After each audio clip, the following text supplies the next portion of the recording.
Hey, what's up, everybody? And especially to you, Spinnernet, what's up? You know, I heard what you had to say about how the FEDS, if you will, should investigate World Wrestling Entertainment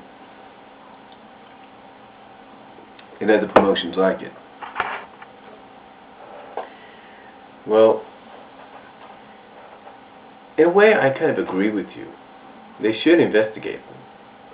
But as you said, Spinnernet, the WWE kind of flies under the radar since they're not really considered a sport.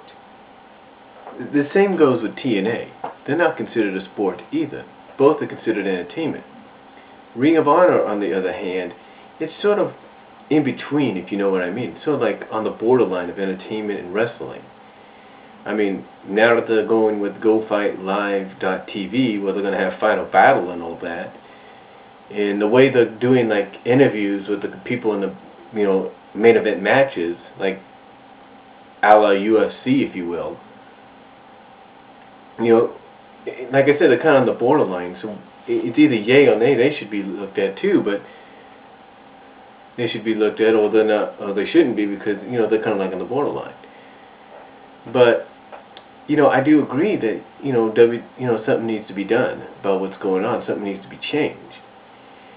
But like you said, they're flying under the radar right now because they're not really considered a sport. I mean, you said it would have to take the, in fact, someone in your comment board, if you look below, said that it would have to take someone major passing away for things to change. Someone like, say, a Triple H, or a Shawn Michaels, or maybe a Batista, or a John Cena, or even a Hulk Hogan, even though he's with TNA. It would take something like that for them to start, for them to look into the WWE or other organizations like them. I mean, when Benoit did what he did, and Eddie passed away, the feds were all over them, were all over WWE and TNA and even Ring of Honor at the time, before Ring of Honor started to get back to, I think, its roots, if you will. And and that didn't do much except enforce the testing that needed to be done. Now the testing is not being done as much anymore, but it should be. WWE has a wellness policy. TNA has a drug policy, basically a wellness policy as well. Ring of Honor, I know, has one, even though one of their wrestlers, Tyler Black, said that they don't have the need for that, the HGHs and the steroids and things like that, because they're pure athletes, they're pure wrestlers, and I've seen that.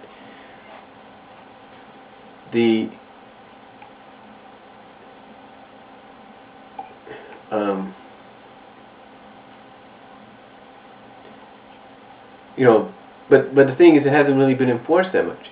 Yeah, we've had a few people be suspended because they violated wellness policy in WWE over the past couple of years. Like recently, we had Rey Mysterio get suspended,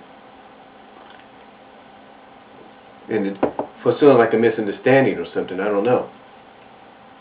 We've had William Regal get suspended twice, and he's on the verge of, if he does it one more time, he's history. We've had a lot of guys get suspended, but they've always come back. We had John Morrison get suspended, and he's one of the top young athletes they're pushing. You kind of get what I'm going at. They've served their time. They've been punished. But I get what you're saying. But I think I know of a reason why WWE really doesn't acknowledge it as much. Why WWE flies under that radar. Why WWE doesn't always encourage, possibly the same way with TNA. Why they don't encourage the wrestlers to lay off the steroids or lay off the HGH. Just don't take them. I mean, it's like you said, it's because of the schedule that they have to take, that some wrestlers in both companies have to take these things till they looked all beefed up and buffed up and strong and intimidated, or very intimidated, or whatever you want to call it. They can look very intimidating. But there's a reason, I believe. There's a reason. You see, I believe, or it's just my opinion, that people like Vince McMahon, you know, they know what happens. They know that sometimes they're, you know, muscle-bound wrestlers, either the main event guys or soon-to-be main event guys or mid-card guys or whatever. The reason they can't always, like, as you say, get to the gym and just work out the way they should is because they don't have the time. Because they got to get to the arena. It's like they got to get from the hotel here to the arena here, you know, kind of work out what they're doing that night. Either it's a house show or a live, either it's a house show, a pay-per-view, or a television event, and then go from there. But there's a reason. But like I said, there's a reason Vince doesn't really acknowledge it too much, or doesn't encourage them to lay off. It's because he knows if guys like, say, a Triple H or Batista or John Cena or whatever, whoever gets accused for taking that kind of stuff, you know, lays off of it, and let's say they're the top level guys or the top main event guys or whatever, you know, they'll start to lose that muscle mass, either through working a lot, and either, you know, they'll just start losing it, and they'll look very average, like say maybe and no offense to the guy, because I talked to him, because I actually met him and talked to him a little bit at a CSW event in Lawrence, Kansas, and seen him wrestle there as well, and now we see him in WWE, Evan Bourne, aka Matt Sydal.